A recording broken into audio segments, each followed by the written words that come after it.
जेहाद सेरवान Mustafa jihadist group अल शबाब से related एक American born terrorist है।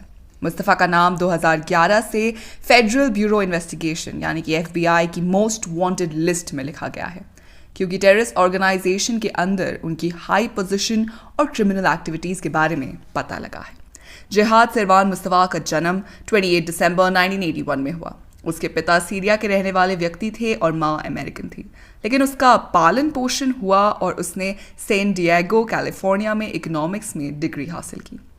अपने यूथ में उसने सैन डिएगो की मुस्लिम यूथ काउंसिल के हेड के रूप में काम किया और बाद में California bureau of security and investigative services के तहत एक सिक्योरिटी गार्ड बन गया। मुस्तफ़ा एक लेफ्ट हैंडेड पर्सन था और उसके दाहिने हाथ में एक ऐसा निशान था जिसे आसानी से नहीं भुलाया जा सकता। सैन डिएगो में उसने जो भी वक्त बिताया उसमें उसे बहुत दयालु, बहुत शांत, बहुत पेशेंट पर्सन के रूप में देखा जाता था। डरावना या एग्रेसिव पर्सनालिटी का कोई भी ट्रेस उसके बिहेवियर में नोटिस नहीं किया गया था। 2005 में 24 साल की उम्र में मुस्तफ़ा ने पहले यमन में ट्रैवल किया और फिर उसने सोमालिया में रहने के लिए ट्रैवल किया, जहां वो जिहादिस्ट मिलिटेंट ग्रुप अल शबाब में शामिल हो गया था। अल शबाब, जो 2011 से खुद को सोमालिया के इस्लामिक एमिरेट्स के रूप में आइडेंटिफाई करता है, एक जिहादिस्ट मिलिट्री और पॉलिटिकल ऑर्गेनाइजेशन है जो सोमालिया में और ईस्ट अफ्रीका में एक्टिव है। अल शबाब चल रहे सोमाली सिविल वॉर में एक्टिवली इन्वॉल्व थी और इसी ऑर्गेनाइजेशन ने सोमाली नेशनलिज्म के एलिमेंट्स को अपने इस्लामिस्ट कॉजेस में शामिल किया था। अल शबाब, जिसका मीनिंग अरबी में युवा यानी यूथ है, एक वायलेंट और ब्रूटल टेरर ग्रुप है जिसने सोमाली सरकार और उसका सपोर्ट करने वाली फॉरेन मिलिट्री प्रेजेंस को कमज़ोर करने के लिए धमकी और वायलेंस का भरपूर इस्तेमाल किया था। ये ऑर्गेनाइजेशन शरिया लॉ, जो कि इस्लामिक रिलीजियस लॉ है, उनकी स्ट्रिक्ट इंटरप्रिटेशन के बेसिस पर एक सोसाइटी बनाने के लिए सोमालिया पर कंट्रोल करना चाहता था।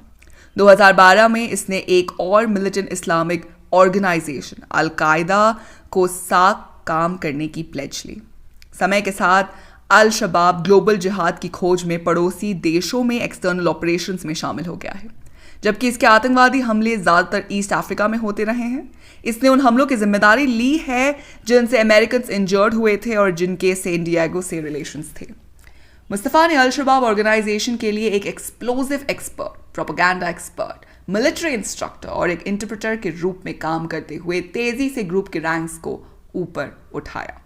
वो 2009 में ऑर्गेनाइजेशन के अंदर और ऊंचाई पर पहुंचा और प्रेजेंट में माना जाता है कि वो एक ओवरसीज टेररिस्ट ऑर्गेनाइजेशन के साथ पार्टनरशिप करने वाला सबसे इन्फ्लुएंशियल यूनाइटेड स्टेट्स सिटीजन है।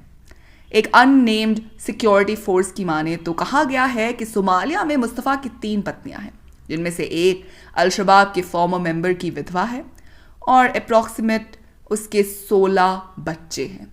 ये भी कहा जाता है कि वो 2018 के आसपास एक ग्राउंड ऑपरेशन में कैप्चर होने से बाल बाल बचा था। 9 अक्टूबर 2009 को यूनाइटेड स्टेट्स ने मुस्तफ़ा पर आतंकवादियों को मटेरियल सपोर्ट प्रोवाइड करने की साजिश रचने, फॉरेन टेररिस्ट ऑर्गेनाइजेशन को मटेरियल सपोर्ट प्रोवाइड करने की साजिश करने और एक फॉरेन टेररिस्ट ऑर्गेनाइजेशन को मटेरियल सपोर्ट प्रोवाइड करने के आरोप उस पर लगाए गए थे। 2022 में यूनाइटेड स्टेट्स के स्टेट डिपार्टमेंट ने मुस्तफ़ा के ठिकाने के बारे में जानकारी प्रोवाइड करने के इच्छुक किसी भी व्यक्ति को $10 मिलियन का इनाम देने की पेशकश की।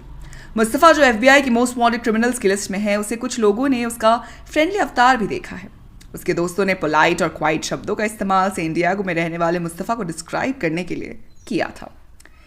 जेहाद सेरवान मुस्तफ़ा मिनेसोटा, कैलिफोर्निया और अल्बामा में उन 14 सस्पेक्ट्स में से एक है जिन पर अल शबाब को सपोर्ट करने का आरोप है।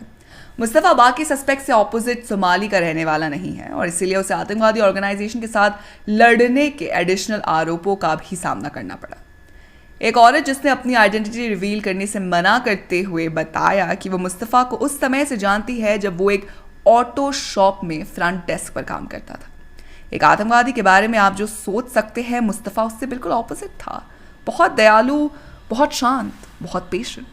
मुस्तफ़ा उस फीमेल फ्रेंड से काफ़ी फ्रेंडली रहता था, जो कि उसके लिए काफ़ी शॉकिंग था, क्योंकि उस स्टोर में वो अकेली फीमेल वर्कर थी और वहाँ के कुछ मैकेनिक उससे बात नहीं करते थे। लेकिन मुस्तफ़ा ने उससे हमेशा नॉर्मल और एक अच्छे कलीग की तरह बिहेव किया था। जिससे उसे लगता था कि मुस्तफ़ा एक प्रोग्रेसिव और शांति बनाए रखने वाला मुस्लिम था।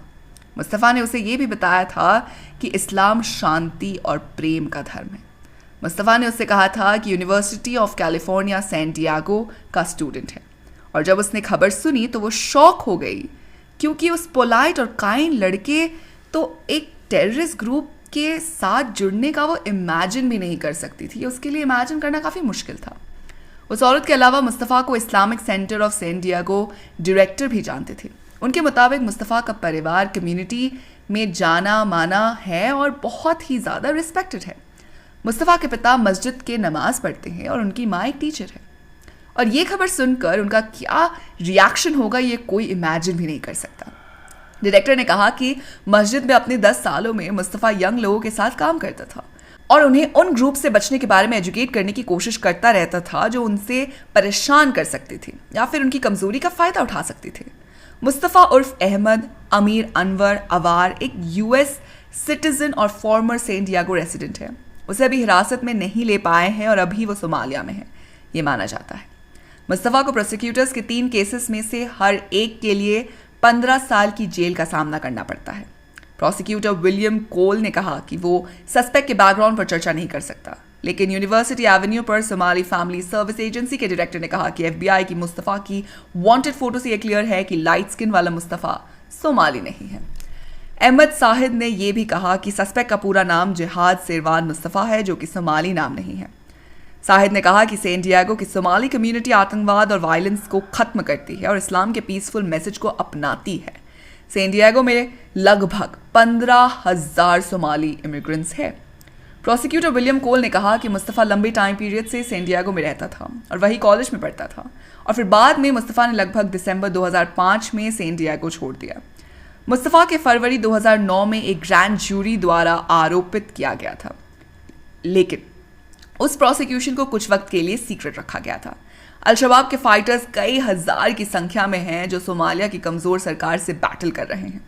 उनकी टेरर एक्टिविटीज़ की वजह से अमेरिका और बाकी कई वेस्टर्न कंट्रीज़ ने उन्हें एक टेररिस्ट ग्रुप का नाम दिया गया है। फेडरल सरकार ने मार्च 2008 में अल-शबाब को एक फॉरेन टेररिस्ट ऑर्गेनाइजेशन का नाम दिया और कहा कि इसके अल-कायदा से भी कनेक्शन है। अल-शबाब ने युगांडा में 2 बम विस्फोटों की जिम्मेदारी ली थी, जिसमें वर्ल्ड कप फाइनल के दौरान 76 लोग मारे गए थे, जो कि इस ऑर्गेनाइजेशन का पहला इंटरनेशनल अटैक था। उन बम विस्फोटों में से एक में सैन डिएगो के एक चैरिटी से कनेक्शन रखने वाला एक अमेरिकन मारा गया था। 25 साल का नेट एक फुल टाइम वॉलंटियर था, जिसने पिछले 1.5 साल हेल्प प्रोवाइड करने वाले ऑर्गेनाइजेशन सोल्जर किड्स की मदद करने के लिए अपना वक्त बिताया था। युगांडा और बुरुंडी दोनों के पास पीस मेकिंग फोर्सेस हैं और अल-शबाब ने दोनों देशों के खिलाफ हमले जारी रखने की कसम खाई हुई है। मुस्तफ़ा जो अभी भी फरार है और जिसे पकड़ना मुश्किल होता जा रहा है, उससे रिलेटेड एक टेररिस्ट कैरेक्टर हमें पठान फिल्म में देखने को मिल सकता है, जो शाहरुख खान के सामने एक बड़े चैलेंज की तरह खड़ा होगा, जो टेररिस्ट ऑर्गेनाइजेशन के साथ मिलकर हमारे देश को नुकसान पहुंचाने की कोशिश करेगा और शाहरुख खान को हर कीमत पर उसे रोकना होगा, जो कि एक आसान काम नहीं होगा। जिस तरह से मुस्तफ़ा तो एक एक्सप्लोजिव एक्सपर्ट और प्रोपेगेंडा एक्सपर्ट बताया गया है, वैसे ही पठान का विलन भी एक्सप्लोजिव बनाने, उन्हें सेट करने के साथ टेररिस्ट का खौफ लोगों में फैलाने में भी एक्सपर्ट हो सकता है। पठान फिल्म में हमें मुस्तफ़ा के कैरेक्टर में एक्शन और ड्रामा देखने को मिलेगा। तो आप हमें बताइए कि आप पठान के लिए कितने एक्साइटेड हैं। साथ ही अगर आपको वीडियो पसंद आई हो तो इसे लाइक कीजिए, दोस्तों के साथ शेयर कीजिए और फिल्मी दुनिया से जुड़े रहने के लिए सब्सक्राइब कीजिए हमारे चैनल पॉलीक्राफ्ट स्टूडियोज़ को।